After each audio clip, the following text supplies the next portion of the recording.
Attack. It feels like I've been talking to myself again. But it's the only way you're ever gonna learn. You look back and it's all in the past. I'm dwelling on that. That's all I can hear is you bloody singing away, Craig. I was trying to work out who it'd be, and I thought, nah, that can't be Steve, that high pitch. Well, I'm expecting to get cancelled after this show because there's a few controversial topics to discuss in there. There's a few, mate. Well, welcome to the panel. Lee is with us as always. Get well soon, Patricia. She can't join us tonight. So we've got Video Craig stepping in, and we've got Ferg, who is from Making Gains. I'm going to stick the link below. So make sure you subscribe to Video Craig's channel and to Fergal's channel. Great to have you on, lads. And as always, we've got plenty to discuss in the news.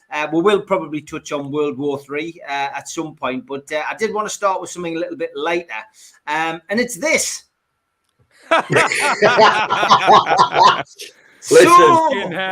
So, Lee, this woman in Scotland has been absolutely trolled to bits for her new eyelashes, eyebrows. Now, those are real. Those eyebrows. So the first question is, would you give her one? Define real. The first question is, would you get eyebrows like that, Lee? Fucking listen, I'm booked in tomorrow. I'm booked in tomorrow. I'm taking a day's annual leave to get some eyebrows printed on like that. Okay, yeah, I mean, this cannot be serious. Can it, Craig? I mean, Scotland, the daily record. This is proof that Decker Heggie will do anything for clicks.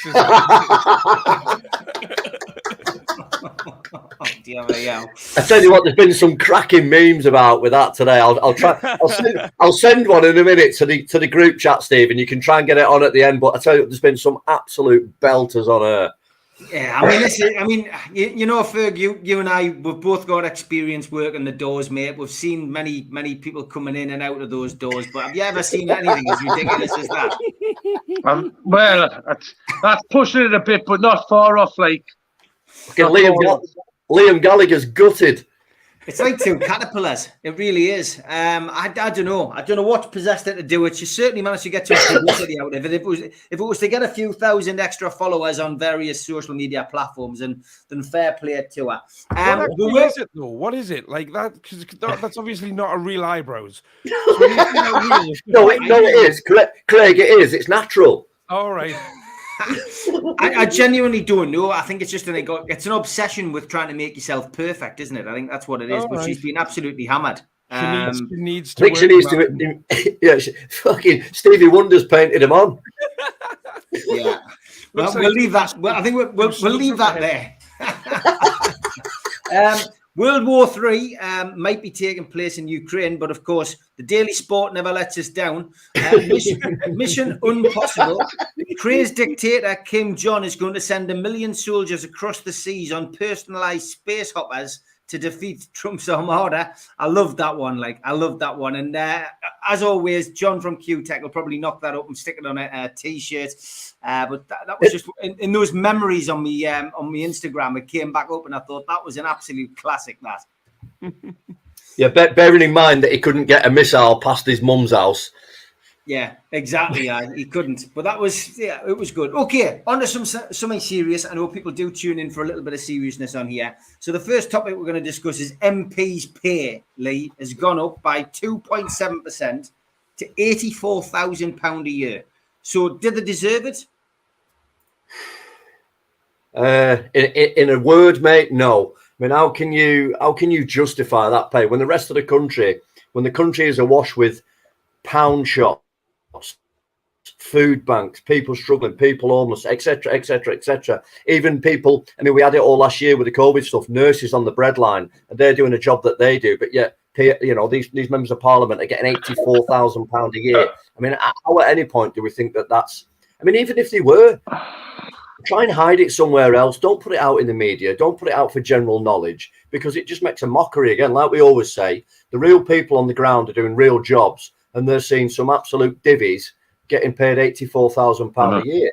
Well, the people who vote for the MPs' pay rise are the MPs themselves. So maybe it should be put to somebody else to do the vote. Yeah, exactly. I think, I'm not too clued up on how the political system works, but the House of Lords not a separate thing. Could they not at least give the vote to them on the MPs' pay or something? You know what I mean? I think for the next couple of years, mate, with going through everything that we've been through and all the, the kind of hardship everyone's faced, I think they would have been wise, or they've been ill-advised to kind of chirp up with this. I think if they'd have just shut them out for a year or two, let all the dust settle, it might have been, a better way forward. But obviously, as the PMs, they're greedy as fuck. They've been getting ill-advised for a long time then, because every single time it's come up about a pay rise, they go for it. Yeah, exactly, mate. Exactly. Totally agree. I mean, Craig, just to put this in perspective, nurses earn a quarter of their wages. Okay. Yeah. What's the standard increase of living increase that we like percentage-wise that everybody gets in a job? Is that 2% every year? I think it's like it's about 1.5%, 2%, isn't it? It fluctuates. I'm not saying they don't deserve a increase of living pay rise like everybody else gets. So I've heard, but it's certainly not double that. No. Yeah. I think just if for tasteful kind of value, it would have been wise for them just to say, look, this year we'll maybe just have what everyone else gets. That would have done them the world of good. People have said, like you just said, Craig, people have gone, do you know what? Everybody deserves an increase to a certain degree, like you said, that we'll never see it. But I think to then go for that full 2.5, I think it's fucking stupid again, isn't it? But yeah, and like you say, if they're voting for their own, who's voting no on do you get a pay rise? Who's voting no on that? Taxman's voted on me, mate. I've just seen my tax bill for this week. Fucking hell, he must be on Roman Abramovich's yacht somewhere. Well, that is breaking news at the moment, which came through while I was doing my football show, and that is that Abramovich confirms that he's selling Chelsea. I mean, is that really a surprise in the current climate?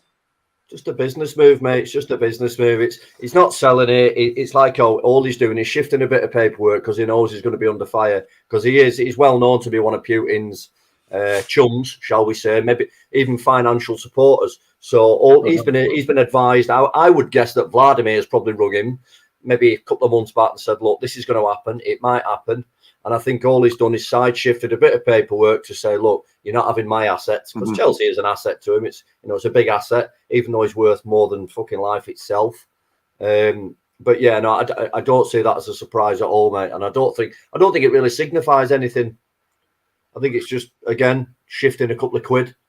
So what's everyone's thoughts about this this kickoff then in Russia? Moving on to that property. I personally think that this has all been part of a major plan. Like I think they've waited and waited. The COVID situation has probably helped. The Ukrainian situation develop. I think, and I felt last week. I said this last week. I felt it was like a major play between the Russians and the Chinese, and that they were working together. I'm not too sure now. A week's a long time, and the Chinese have been very, very quiet. They've been too quiet, in fact. And I'm just now beginning to think that, Vladimir Putin has actually just lost the plot. I think he's just decided, enough's enough. I'm going to take over. And ultimately now, Fergie, he's gone too far. He's genuinely gone. He's gone too far. He can't. He's given himself no wriggle room. He's given himself no wriggle room to get away from it now, has he? I mean, I'm going to have a controversial opinion here about this situation. But I'm going to put it like so. I'm obviously not. I don't know everything about the thing, so use educators about it. But if I'm right, has he not done this because NATO's put loads of weapons facing Russia in Ukraine or something? So the first thing I thought is, how would America respond if China and Russia built loads of or moved into Mexico and planned to build loads of missiles there? Would America not invade Mexico? The only thing I'd say to that, mate, is I know exactly what you're saying there, and I've got another theory on it as well. I mean, we've all got ideas on it. The fact that NATO, listen, we all live in Europe, in NATO. They're all very democratic fucking countries. We don't go around killing people. Yes, there will be a financial kind of bias towards it, and there's always, listen, the only reason why anybody ever does anything, mate, is for money, and under money is sex and drugs. So I don't know. I know you're saying the democratic, which historically has been true, but I wouldn't say that's been the case the last 2 or 3 years, mate, with everything what's went on. I don't think people have much to say about all of that. Like, it's bizarre because, like you say, if you're Vladimir, let's put ourselves in his shoes, and all these countries are kind of circulating around you, and you want Russia because you believe Russia to be Russia, and you believe that the Ukraine is Russian. The only thing I will say is I think he's gone into Ukraine. I don't actually think he's interested in killing innocent people. I mean, there are going to be innocent people killed, but I think what we've seen is he could go in there and wipe every civilian out that he wanted. All he's wanted to do is take power, which again is another game because it's fucking stupid, narcissistic shit. But if that's what he believes, that's what he's doing. We've had plenty of opportunities to take him out, you know, as NATO, as the UN, as whatever. My other thought is that he's going into Ukraine because then he can take Poland and then he can start the Hitler bullshit. So it just depends. There's a few things that he could be doing, but I don't actually think that he's interested in just killing the man on the street. I think it's I will. It's interesting, like, but obviously, I don't agree with anyone innocent ever getting like invaded or anything like that. But if you see what's that, like, how many times has like Britain done it and America done it? You know what I mean? Oh yeah, of course. That's what my head goes back to. Just the media's portraying like him as like this evil dictator and stuff. But did Tony Blair get punished for what he did in the Middle East? Because he said there was weapons of mass destruction. There wasn't. No. And Iraq and Afghanistan had nothing to do with the World Trade Center bombing. So I thought that was a bit harsh, you know, like millions of people died there. So just because Iraqi or Afghanistan, it doesn't mean that it's any worse than someone from Ukraine getting killed. You know what I mean? I know, mate. Listen, Listen, like I've just said to you before, my kind of disclosure and all this, and my small print is the fact that no one ever fucking did anything for the good. They only did it for $1. So it's, you know, that's always been the driving force behind this, hasn't it? And what Vlad's doing, I don't know. It's debatable because he's got more money. Surely he's got a few quid. I think it's purely ego power driven. But I don't think he wants to hurt people on the street, like I say. I'll tell you, from a boxing fan's perspective, I think that it's potentially going to shake up the heavyweight division a lot because in boxing at the minute, there's a lot of Eastern European fighters at the top, like pound for pound, like in every weight division. But in particular, you've got Alexander Usyk, who is currently the unified champion, and he's supposed to be having the rematch with Anthony Joshua. I think if this kicks off anymore, I think Usyk's probably going to retire, and that could pave the way for like a Fury versus Joshua fight. Not that I would like to see that happen under those circumstances, like. But doesn't it sum up the various sports though? Usyk and Klitschko, what do they do? As soon as there's a war, they get out there. And they're armed up and they're getting ready to defend their country. The tennis player's chucked his racket down and he's out there defending his country. The Premier League footballers have said they're taking some time off because they're very upset. Do you know what? I'm going to bring that to. I totally agree with what you're saying, and I think it's a societal thing. I think if it was any other nation, imagine that happening in England, people would go to McDonald's and get a fucking Big Mac. But in this case, all these nations that are smaller, and that's why we always get beat, I feel, on the football front, because we're football fans, we always get beat by a lesser nation because they've got that grit and determination that says never die, you know, to be honest, pardon the pun. And I think... I just see that Steve's highlighted that comment there by John Justice Allen, and that's exactly my thoughts, mate. That is a good example. It's exactly the same thing. Obviously, America never actually invaded Cuba in the end, but they were very close to doing it, you know what I mean?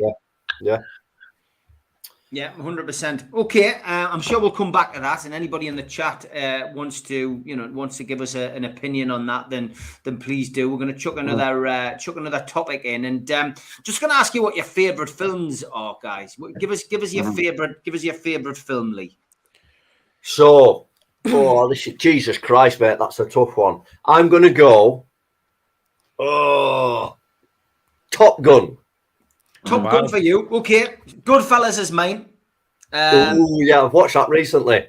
So Goodfellas is mine. Craig? Mean Girls. Mean Girls. I'm being deadly serious. I'm being absolutely and deadly Ferg? serious. It's actually not a, you know what it is?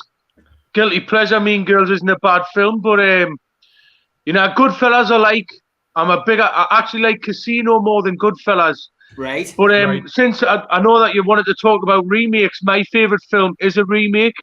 It's a 1984 or 1983 remake of Scarface.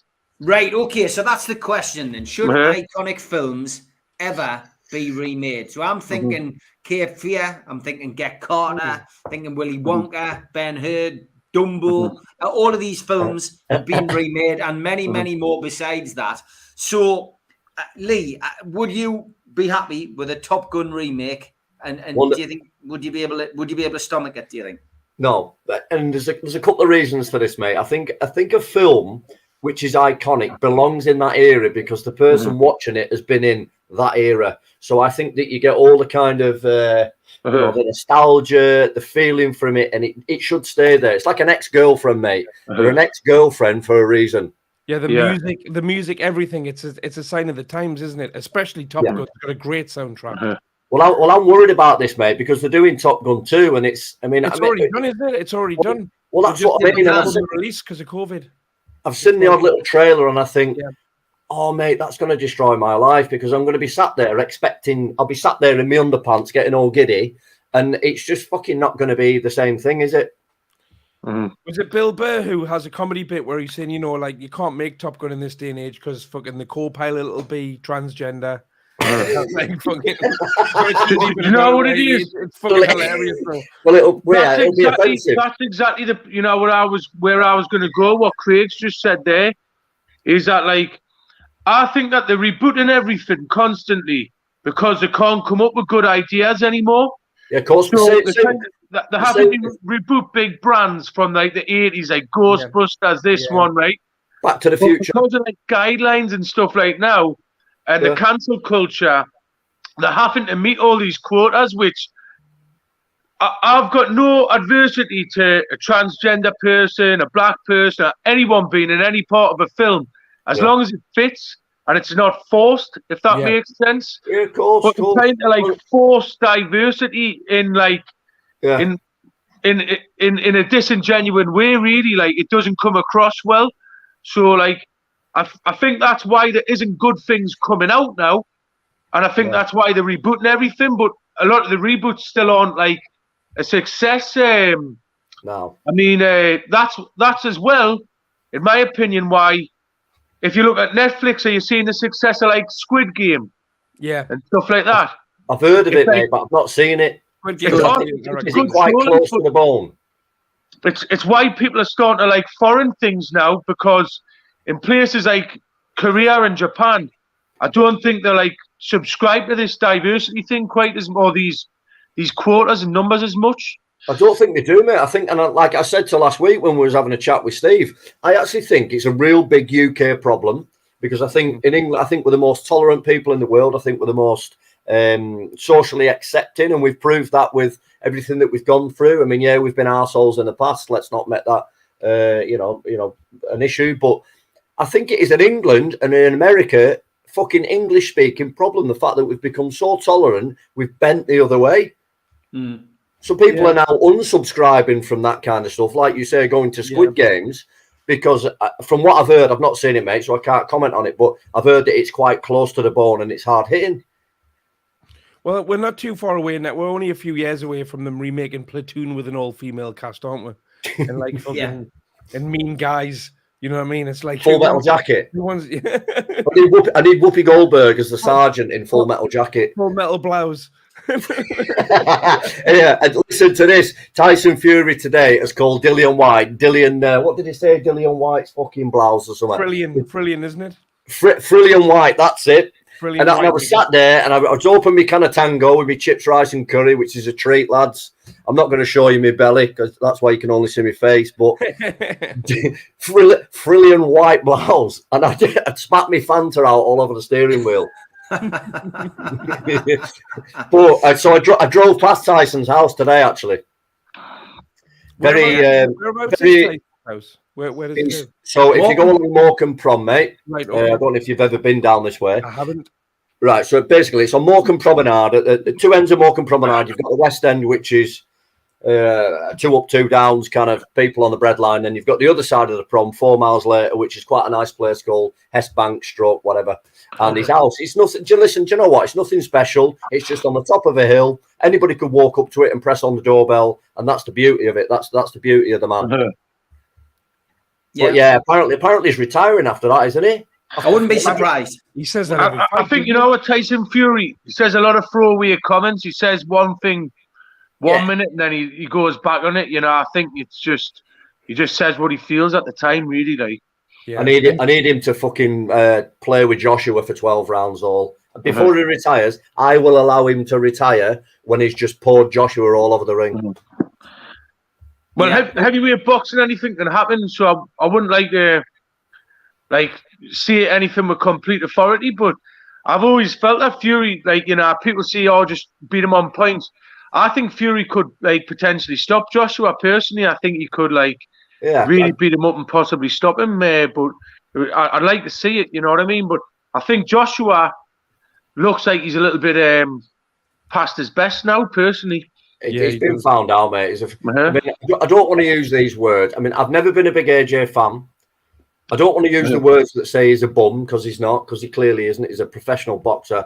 But I think he's been found out so much in the last few years that, I mean, listen, Fat Chippy Tits beat him, and he's 5 foot fucking nothing, and he goes on tacos and cocaine, and he absolutely boxed the living shit out of him. So I think after that, I mean, I'll be totally honest with you, mate. I had a smile on my face after he got absolutely battered by Ruiz, and I think after. But you know, I didn't speak to anybody for 24 hours. I was fucking devastated. How much money did you have on it? Nothing. I'm just a huge personal fan. I was fucking devastated. Did you go into hiding? I did. Yeah, I turned with Putin. Was it with Vladimir in his bunker? All my mates were ringing us, and I was just like, I don't want to talk to anybody. I've never felt, because I've never been a football fan, but I've never felt a hurt like that before from following somebody and having them beat in a fight. Really? I don't even know. Yeah, I've never felt that hurt before. Do you know the biggest hurt I ever had? I'll tell you what, Reece. Do you know what proper, and people are mentioning Jake Paul and on about reboots and stuff when it comes to boxing. Do you know one that proper hurt me was when Holyfield had that fight against Vitor Belfort. Yeah. You know what I mean? Yeah.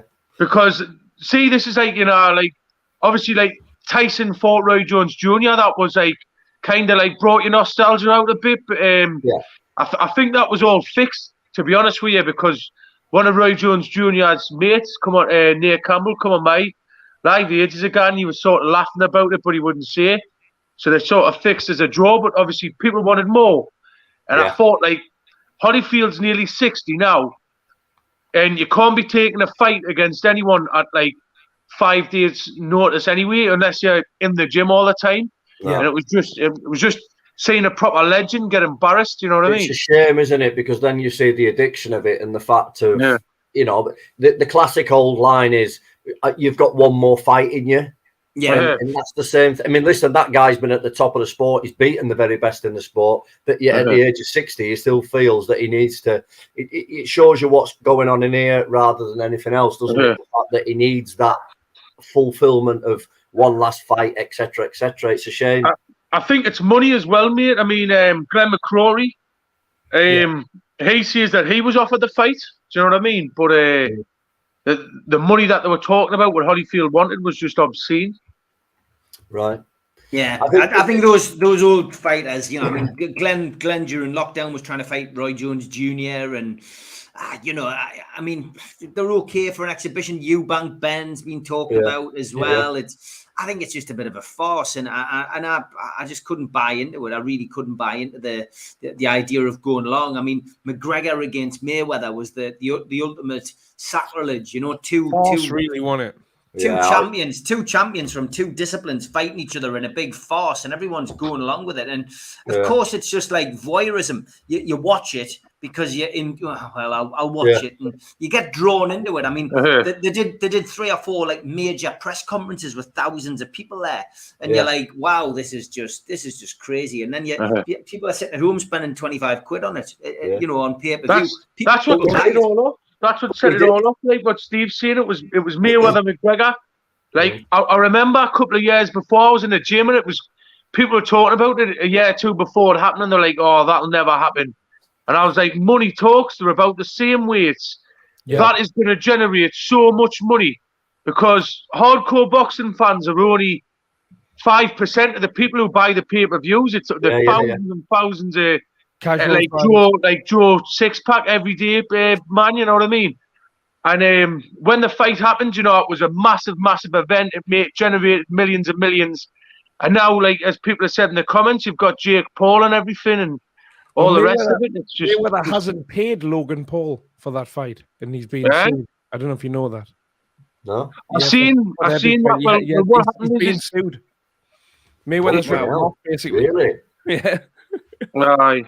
Do you reckon he's ever going to run out of money? I mean, I know we all know him as Money Mayweather and da-da-da-da-da. Do you reckon he's ever going to run out of money? Because he is, obviously, he's a flash flicker. I mean, I love him. His cycle is fight, get the money, spend the money, fight, get the money, spend the money. Yeah, that's what I'm saying. I think at some point we'll end up seeing him having to come out at the age of 60 and having a battle. He's already doing it now, fighting Logan Paul. I mean, fucking hell. Logan Paul's a YouTuber who'd never won a fight. And then he fights the best in the world next. But it's stupid money. It's stupid money, and that's the problem. YouTube in particular, like you know, they're making fortunes off this. And when like Ferg says, as long as money talks, you know, then people are always going to be interested in this. That's it. Okay, let's jump on to the next the next subject. And I'm watching people in the Ukraine. I touched on it earlier, sports stars, but. You know, forget about the sports stars. Look at the MPs. Look at the ordinary people. 60-year-old granddads going up and putting themselves forward to defend their country. It's amazing to see the unity in their country. What I'm going to ask, Lee, is if it came to an invasion in this country, and I don't want people saying, "Well, it'll never happen," because it could happen. You just don't know. If it happened, would you take up arms to defend the UK? Absolutely, mate. Absolutely. I totally agree with what you're saying about the Ukraine. I think that the problem is that they've got over there at the moment is because the people are doing that, because the people are standing up. And we saw the convoys going into, I can't remember the name of the city. It's not Kiev, it's the other one. I can't remember. I think if we... Hello? Hi, mate, can you hear us? Where's Steve gone? I don't know. Steve? You know what it is? Just keep cracking on and he'll pop back up in a minute. So what I'm saying there is I think because the people are putting up that much of a front in the Ukraine is where the people are getting killed because Vladimir's coming in and the people in the villages are just fucking Molotoving the military. So that's where the casualties are becoming. But to answer your question, Steve, if we were in that state of affairs, mate, absolutely, mate, I'd be the first on the line. But that's the only circumstances that I would never go abroad to fight. Like no. Like because really, it's going abroad. It's not fighting for this country. It's fighting for those idiots who to fulfill their agenda, mate. Constantly, and like you said, mate, it's like it's all for money, as you said, Lee. It's not for what they're saying it is, you know. No, it's not for helping people. It's not humanitarian. It's not nothing, mate. But if they were walking into my town today with the fucking tanks and whatever, and they were coming to my house, I'd certainly sign up, mate. I'd put me a green shirt on. Absolutely. What about you guys? What do you think? Well, with all this equality gone mad, right? The last 2 world wars, right? The men went to war and the women stayed in the kitchen. So this time, because we're all equal, I'll stay in the kitchen and the women can go and have a rick. But what would be your signature dish? I make a cheese on toast, creme fraiche, leek bacon chicken pie. Beautiful. Fucking hell, mate. Listen, let's forget war. This is what we need to do. We need to send Vladimir some of that shit. We need to start a cookery show is what we need to do. Yeah, man. It's scary times, but like it also makes you wonder in this day and age, what would going to war look like now? Because it's going to be very different to World War II, isn't it? Do you know what I mean? Of course, mate. Of course, yeah. Technologies came on so far, it's frightening in these circumstances. This is when technology advances isn't a good thing. Yeah, yeah. Do you know what? Like, I was talking about this because I've watched some videos like Ukraine and Russia and America. They've been developing like urban warfare AI tanks.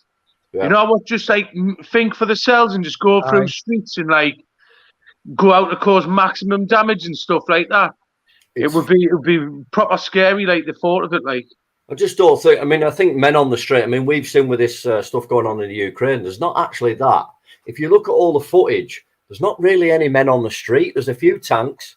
There's obviously a lot of airstrikes. It's a very different warfare, isn't it? So what you could do or how much you would influence is minimal to maybe World War II days, where it was basically the more men the merrier, because you chuck a load in, they'd take the shit, and then the next ones would take over. But nowadays, I think without being military trained, and this is what worries me as well, the fact that for many, many years we've downscaled our military, we've downscaled our input, our financial input into military, to the point of if we got attacked tomorrow by two men and his dog in world terms, then I'd be fucking worried.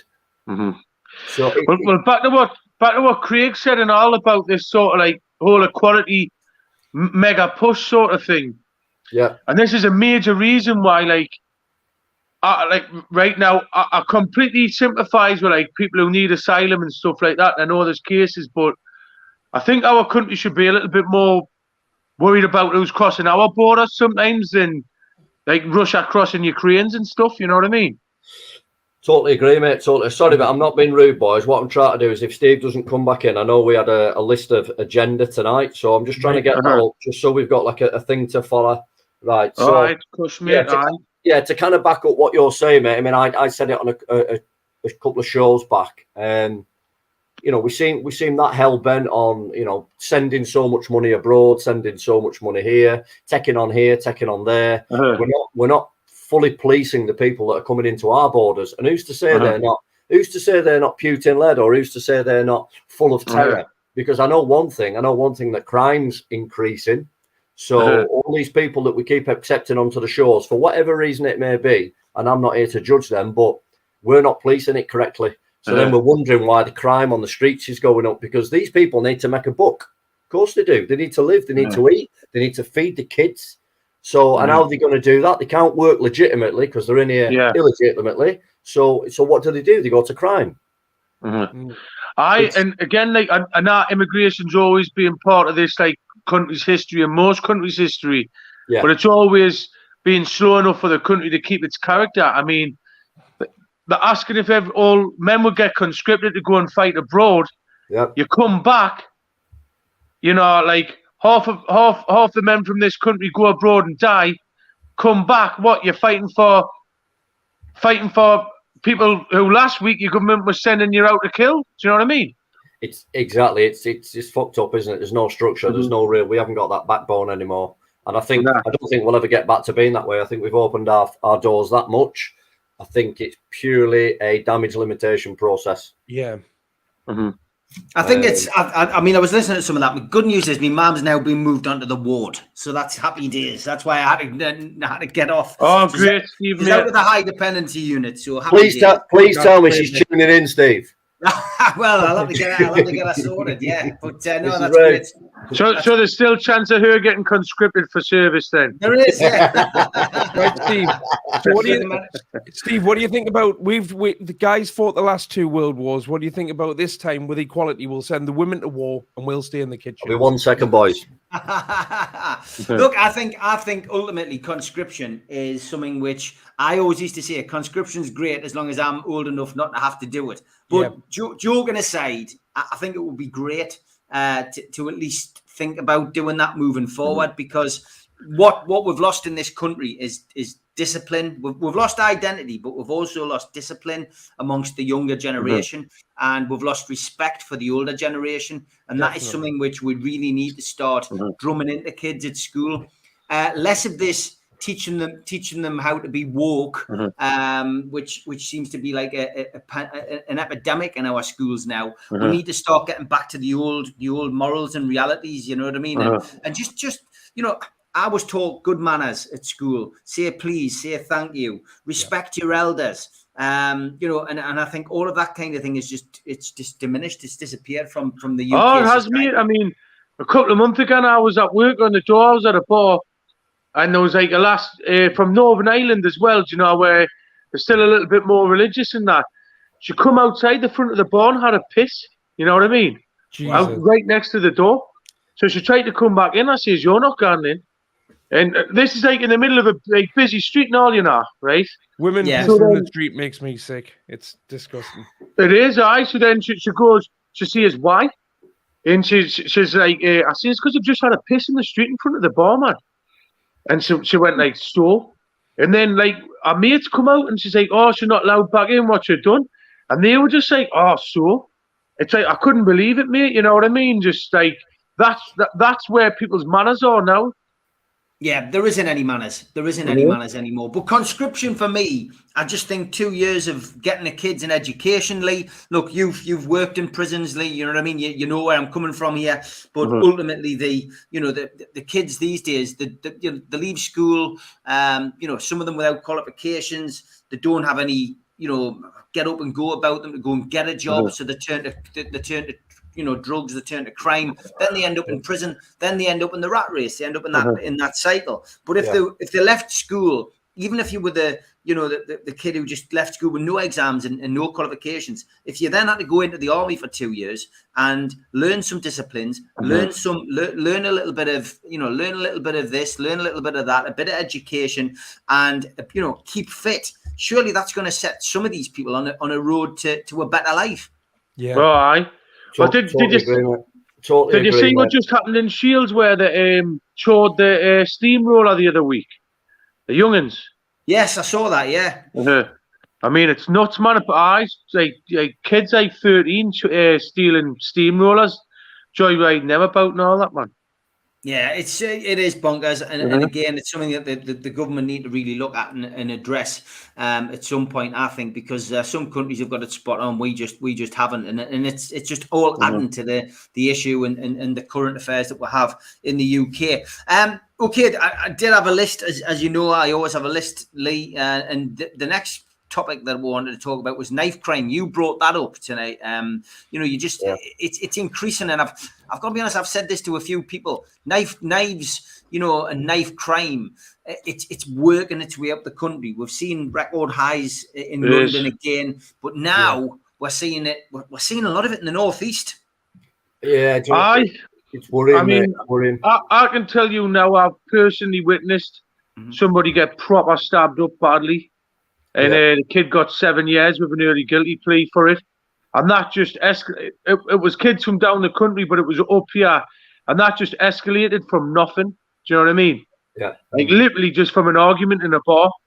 Like the kids, do you know when you see people squaring up as if they want to have a fight, but then everyone gets out the way and they don't have a fight? That had happened a few times down the street. And then one of them tried to get in the bar I was at, and I refused him entry. And the other kid came back and he had a bottle in his hand, smashed it over his head. And then he just, do you know the way it smashed? It was like a knife. And he just proper chived him up with it. And you could see, like the forearm there, all of the forearm, the skin and the muscle had peeled off, and you could see the bone and all that, just for nothing, you know what I mean? It's worrying, mate, isn't it? Because, I mean, we're all of similar age to a certain degree. In our era, you would go out in town, I would see tear-ups. It would be literally a tear-up. I'm kind of the last of the era. I would class myself the last of the era where people would have a square fight as such. But what's crept up in the last 5 to 10 years or whatever, and it's really horrible at the moment. And I'm going to admit something to you now.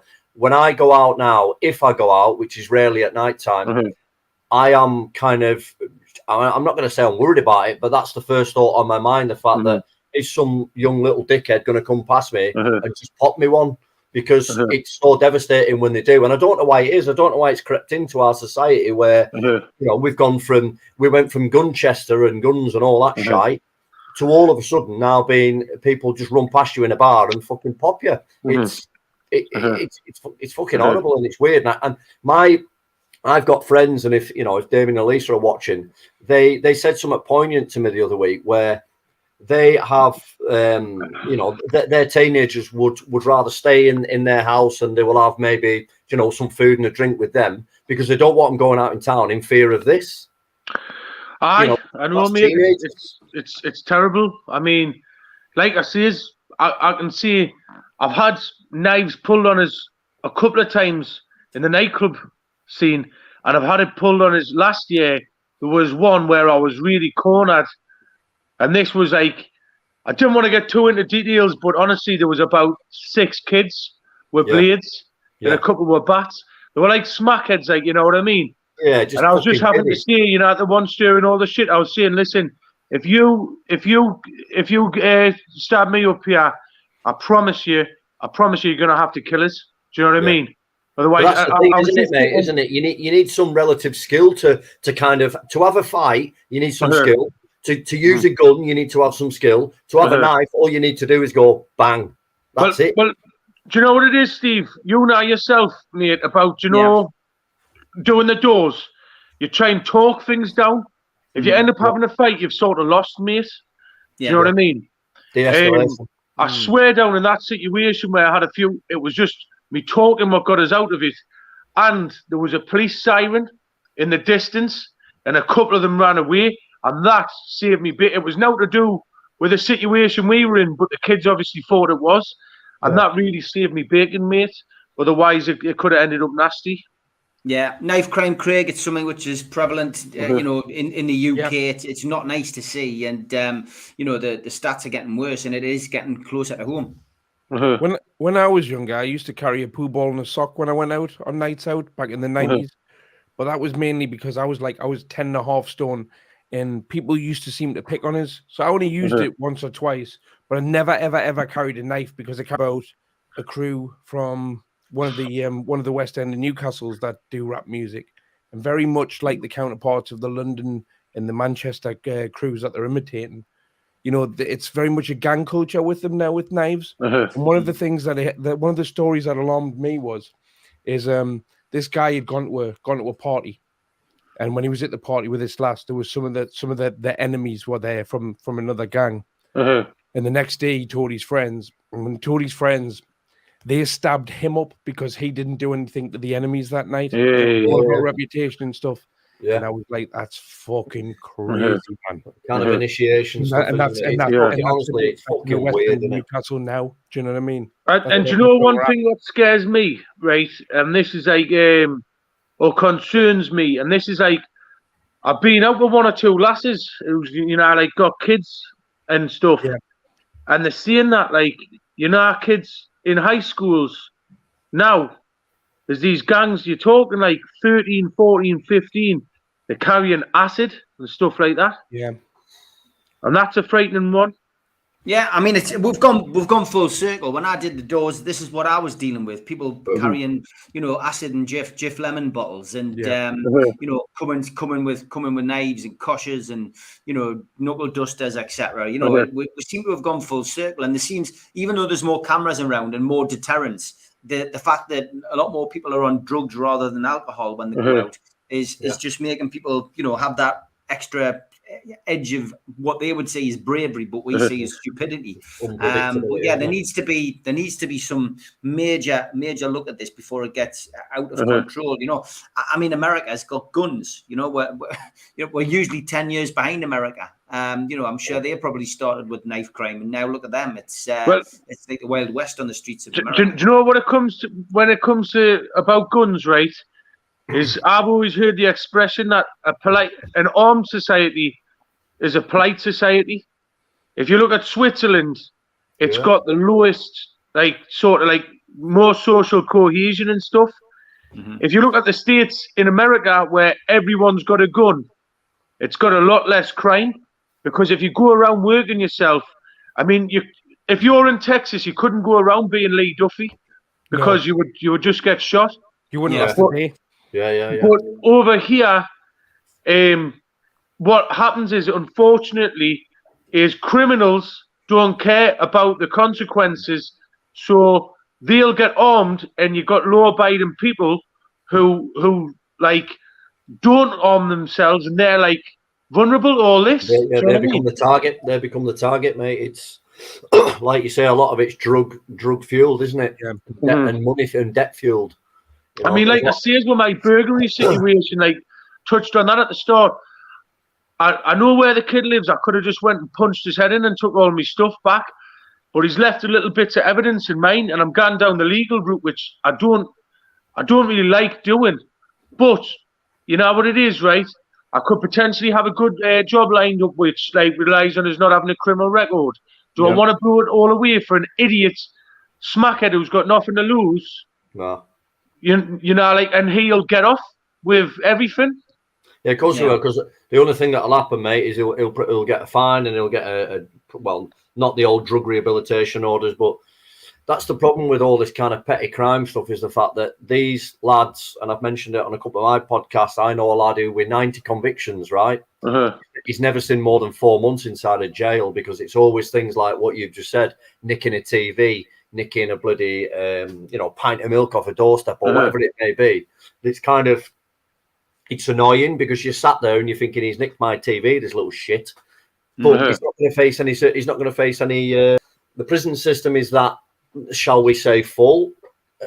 Is it? Isn't it? And you know what it is? These people who you're on about, who do these petty crimes more often than not, they run around grassing everyone who like comes to give them some street justice. Listen, the police, mate. I know for a fact, and I'm telling you this straight off the bat. People like that are paid by police, and I'm telling you now, God's honest truth. They can't be paid cash by police. They are paid in vouchers. So they tell the police where they're getting their heroin for the next level up, and they get given vouchers for Asda, vouchers for Sainsbury's, whatever it may be, for information. You boys know that. You're not stupid, but I'm telling you it happens. I've seen it happen. Yeah, Ryan Sweeney says, ringing police in my area brings more problems, unfortunately. He says, so we deal with it ourselves. I guess that's the way a lot of people do. Yeah. Yeah, definitely. Okay. Well, the other topic I had tonight was ties in a little bit, I guess, with crime, and it says, should we bring back the death penalty in the UK? It's a question we haven't asked on the show before, but the death penalty, it's something which was wiped out in the 60s. Ruth Ellis, the last person to be, to be hung.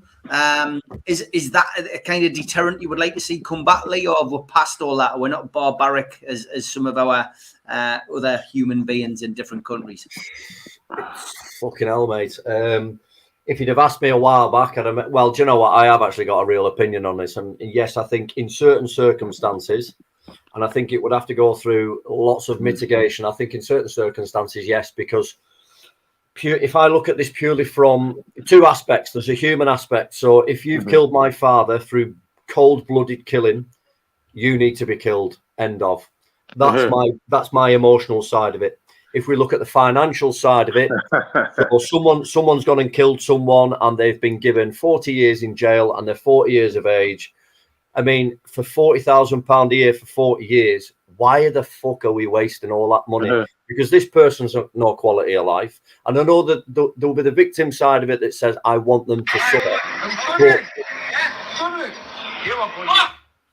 What was that then? Are we Sorry, lads, my phone went off. Go on. No, you're all right, mate. Yeah, so in real terms, yes, I think it should be, but only in very extreme circumstances.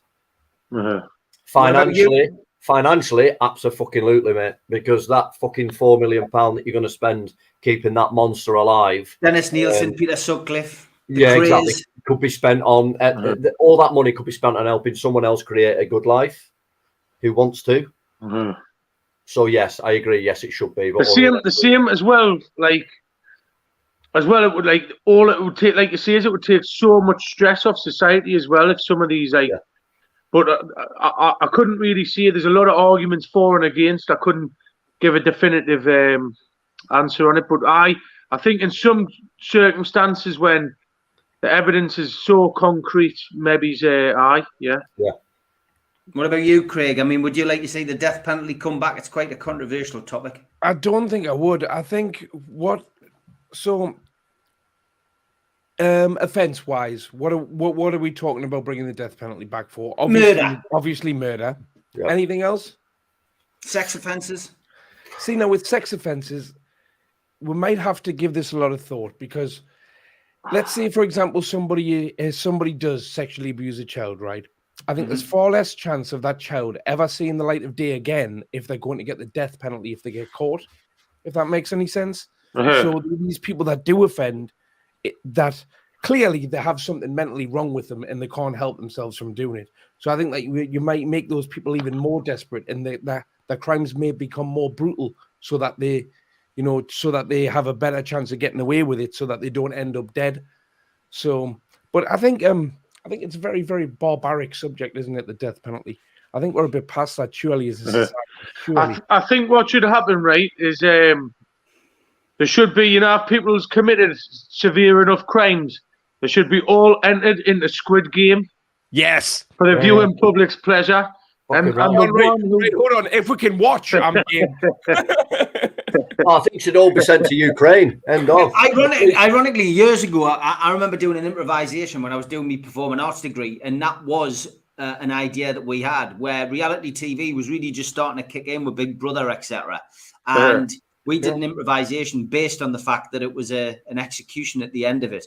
So if you failed, you got executed. We were ahead of our time with that improvisation, but we're laughing about it. But you know what, Ferg? It's not. We're not a million miles away from that, really. Where I mean, we've already had, the reality program set in prison in America, where basically the 60 days in jail 60 days in jail, where basically reality stars go into a prison and they're coming back and giving information to the governor of the prison. I mean, that is putting someone's life at risk. That for other people's entertainment. But I think you're right. I think we will end up going down that kind of route. I mean, public hangings back in the 1800s were public hangings. The Gallagher end at Newcastle United's ground is called the Gallagate because that is where the gallows were, and where basically on a weekend everyone would crowd around and watch the local villain get hung. So listen to this, round here, Steve, exactly the same. We've got just outside Lancaster, there's a little village called Galgate or Golgate, as we call it. And that's the very same. It's called that because at Lancaster Castle, which was an old prison stroke, that's where they used to chuck people off the top of it, mate. And it's called Golgate or Galgate because they used to bring the prisoners in from the north of the country all the way into Lancaster, and people would stand and watch all the way till they got down to the church, and they would chuck them off the top. It's fucking mental. Hi, Steve. Here's an interesting one, mate. So you mentioned the Crees, and I know you sort of got a friendship with them towards the end, and sort of thought they should be released. Do you think that the worst offenders can reform or not, mate? Good question. I think some of the worst offenders can reform, but they're not given the opportunity with the way that the prison system is set up. For example, Charlie Salvador is, and I've met him on numerous occasions, is a reformed character. He's in his twilight years now. He's not the wild youngster who was on Broadmoor roof chucking tiles off, causing millions of pounds worth of damage, or taking screws hostage and walking them around the landing whilst smothered in baby oil with a makeshift spear, or the man who kidnapped 4 Iraqi hostages and was tickling their toes with feathers, getting them to sing to him. I mean, he's changed a hell of a lot. He's more relaxed and chilled out and in tune and deserves an opportunity. The craze completely different. I think the way you would look at it is you look at them in different. You've got to look at them through different personalities in different ways. Ronnie was mentally ill and he never wanted to be released. He knew that he was mentally ill and he was happy in Broadmoor.